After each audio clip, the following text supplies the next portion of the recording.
हर वर्ग के साथ, हर वर्ग को आगे बढ़ाने का काम करने वाला, उसको सशक्त करने वाला बजट है। चाहे वो किसान हो, मजदूर हो, महिला हो, युवा हो, बुजुर्ग हो, उद्यमी हो, व्यापारी हो। ये बजट विकसित भारत के सपने को साकार करने वाला, ये हमारी इस सरकार की दूरदर्शी विजन को स्पष्ट करता है। यह बजट भारत में किसानों की आमदन को डबल करने वाला है। इस बजट के तहत भारत के अंदर महिलाओं के एफपीओस को भी बाजार के साथ लिंक किया जाएगा, जिसके तहत 100 करोड़ रुपया भारत सरकार ने पहली बार रखा है। किसानों की मदद के लिए भारत विस्तार एआई टूल के माध्यम से भारत के किसानों को एक एआई पावर्ड डिजिटल प्लेटफॉर्म मिलेगा, जो कस्टमाइज है और रियल टाइम एडवाइजरी किसानों को देने के लिए इसका बहुत बड़ा योगदान रहेगा। जैसे मैंने पहले कहा, भारत के प्रधानमंत्री जी ने, वित्त मंत्री जी ने किसानों की आय को डबल करने के लिए ये बड़े सारे उपाय को बजट में लेके आए हैं। ये बजट महिलाओं के लिए भी है, जहां हमारी बहनों के लिए हर शहर के अंदर एक गर्ल हॉस्टल खोला जाएगा। इसके लिए 10,000 करोड़ रुपए का प्रावधान किया गया है। वहीं 11% की महिलाओं के बजट में वृद्धि की गई है और कई योजनाएं जिनके लिए 5 लाख करोड़ रुपए का प्रावधान किया गया है, इसमें सेल्फ हेल्प ग्रुप्स की उद्यमी महिलाओं को और सशक्त किया जाएगा। She mart, self help entrepreneurs mart के नाम से महिलाओं के लिए एक बाजार स्थापित किया गया है। लखपति दीदी 2.0 योजना को भी आगे लाया गया है। इस योजना के तहत सेल्फ हेल्प ग्रुप से जुड़ी महिलाओं को लखपति बनाने के उद्देश्य रखा गया है। इसके लिए बिना गारंटी के 5 लाख रुपए तक का लोन हमारी बहन बेटियों को मिल पाएगा। मैं मानता हूं दिल्ली की अनेकों बहन बेटियां लखपति दीदी बनेंगी।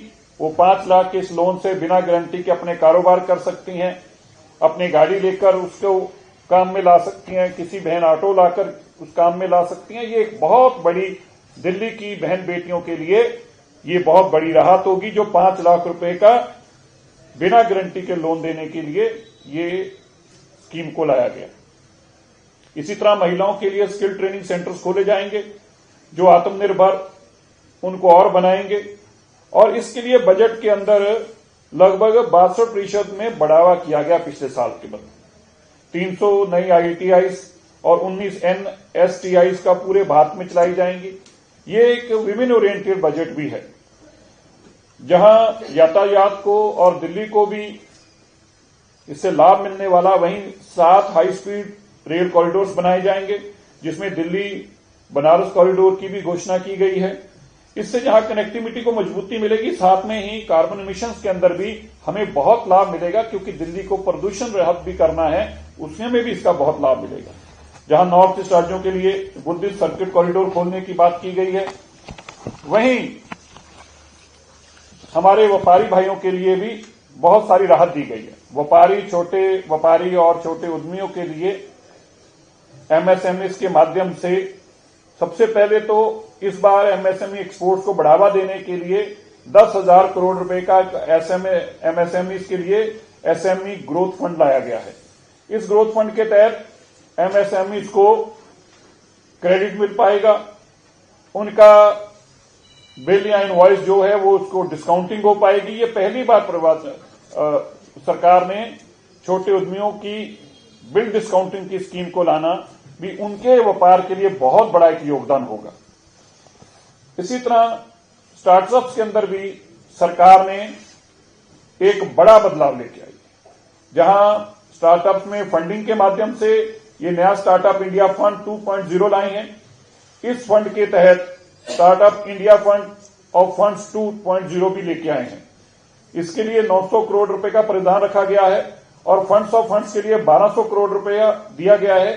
इसमें हमारे नौजवान उद्यमी व्यापारी जो इनोवेशन के माध्यम से स्टार्टअप्स बनाना चाहते हैं, उनके लिए एक बहुत बड़ी संजीवनी है और इससे दिल्ली के लोगों को भी बहुत बड़ा लाभ मिलने वाला है। इसके साथ ही बिजनेस को और आसान करने के लिए plug and play industry park बनाए जा रहे हैं। इस न्यू स्कीम के तहत plug and play industry park को 3,000 करोड़ रुपए का बजट रखा गया है। आप सोचिए कि प्लग एंड प्ले के तहत नई इंडस्ट्री सेटअप होंगी, जो उनमें बिना अपनी इंडस्ट्री लगाए आप अपना कारोबार कर पाएंगे। यह भी एक दूरंदेशी सोच है। इसी तरह एक्सपोर्ट प्रमोशन मिशन जो है, इसके ऊपर भी सरकार ने 2300 करोड़ रुपया आवंटित किया है। दिल्ली से भी बहुत बड़ी एक्सपोर्ट होती है, इसमें भी दिल्ली के अंदर दिल्ली के लोगों को इससे भी बहुत बड़ी ताकत मिलेगी। बायोफार्मा के लिए भी बायोफार्मा शक्ति और बायो राइड जैसी योजनाओं के अंदर 5000 करोड़ देके बायो इंडस्ट्रीज को भी मजबूत करने का काम हमारी माननीय वित्त मंत्री जी ने किया है। ये बजट जरूरतमंद और पिछड़ चुके गरीब परिवारों के लिए बहुत बड़ी संजीवनी लेके आया है। मैं बताना चाहता हूं, जहां पीएम गरीब कल्याण अन्न योजना के तहत 80 करोड़ लोगों से मुफ्त अनाज दिया जाएगा, वहीं इस बजट में इसके लिए 2,27,000 करोड़ रुपया रखा गया है। पीएम किसान सम्मान निधि के तहत 10 करोड़ छोटे किसानों को, अब सोचिए, देश के 10 करोड़ छोटे किसानों को 63,500 करोड़ रुपया उनको अगले साल में आवंटित किया जाएगा। यह अपने आप में किसानों को और मजबूत करने के लिए बहुत बड़ा काम है। हर जरूरतमंद को मुफ्त इलाज देने के लिए आप दिल्ली में भी हमारी यह स्कीम है। आज हम दिल्ली के अंदर हर परिवार को, जरूरतमंद परिवार को 10 लाख रुपए तक का मुफ्त इलाज देते हैं। इसके लिए भी 9500 करोड़ रुपया भारत सरकार के लिए और सभी सूबों के लिए रखा गया है। हर देशवासी का घर अपना घर हो, ये उसका सपना होता है। प्रधानमंत्री जी का और वित्त मंत्री जी का मैं धन्यवाद करता हूं। इसी तरह भारत के प्रधानमंत्री जी ने प्रधानमंत्री आवास योजना के तहत करोड़ों नए घर बनाने के लिए 54,917 करोड़ रुपया 54,917 करोड़ रुपया ऐसे घर बनाने के लिए भी रखा है। विकसित भारत जी राम जी के तहत यह योजना गरीब किसानों के लिए जो मजदूरी करते हैं उनके लिए है। इसके तहत अब सोचिए, गांव में मजदूरी करने वाले लोगों को 125 दिन का रोजगार की गारंटी दी जाएगी। अगर उसके पास रोजगार की जरूरत है तो सरकार ने उसको 125 दिन की गारंटी दी है कि आपको रोजगार मिलेगा। इसके लिए एक बहुत बड़ा बजट में प्रावधान किया गया 95,692 करोड़ रुपया, जो कि अपने आप में बताता है कि जरूरतमंद और गरीब तक पहुंचने का रास्ता प्रधानमंत्री जी ने कैसे बनाया है। यह बजट युवाओं के लिए भी है। मैं बताना चाहता हूं, जहां इस साल शिक्षा क्षेत्र में 1,39,00,000 करोड़ रुपया खर्च किया जाएगा और ये पिछले साल के मुकाबले में लगभग 8.5% एजुकेशन में और ज्यादा बजट को दिया गया है।